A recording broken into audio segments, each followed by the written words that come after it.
गोकुळाष्टमीच्या खूप साऱ्या शुभेच्छा. आज मी जात आहे माझ्या मैत्रिणीकडे. गोकुळाष्टमीचा कार्यक्रम आहे तिच्याकडे. आज मी तिच्या घरी जात आहे. चला तर बघूया. जन्माष्टमीच्या सर्वांना खूप खूप शुभेच्छा. मी आली आहे माझ्या मैत्रिणीच्या घरी.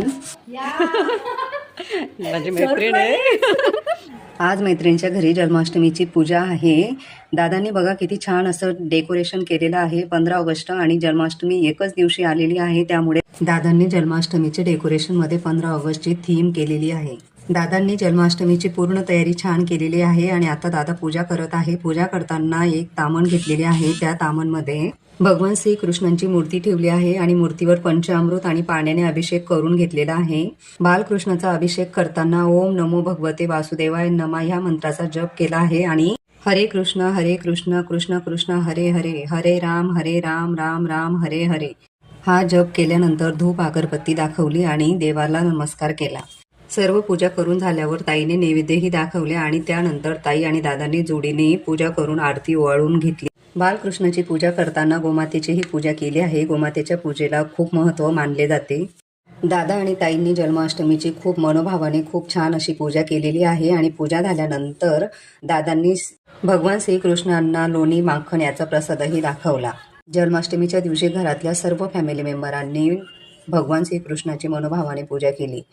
जन्माष्टमीच्या दिवशी मी भगवान श्रीकृष्णाची छान अशी पूजा केली आणि मीही लोणी माखन याचा प्रसाद दाखवला. त्यानंतर आरती करून घेतली आणि देवाला नमस्कार केला. त्यानंतर पाळणाही हलवला.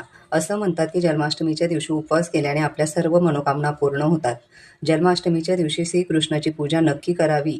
यामुळे आपल्याला मोक्षप्राप्ती होते आणि 1000 एकादशी केल्याचं पुण्यफळही ह्या एका व्रताने आपल्याला मिळते. आमच्या सर्वांची पूजा झाल्यानंतर आता आमचा छोटासा बालकृष्ण आला आणि बालकृष्णानेही भगवान श्रीकृष्णांची पूजा केली, मनोभावाने आराधना केली आणि नमस्कारही केला. हा आहे आमचा छोटा बालकृष्ण.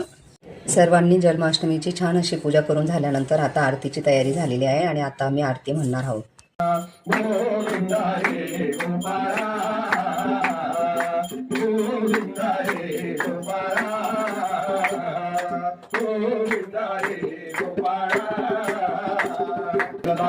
क्लेशा भासुर सोडी थोडी भवपाशा अंबे तुझवा चूड कुणकुण विलाशा नरहर तल्लिन झाला पदपंकजदेशा जय देवी महिषासुरवरदिने सुरवर विश्ववर देता जय देवी हरि मृतांगन वंदीन चरण दुरण माहिन पदुले प्रेमे सर्वं मम देव देव काय निवासा मसेंदेवा तुझा करावा प्रसलित भावा करोमि यज्ञं सकलं परस्मै नारायणाय समर्पयामि.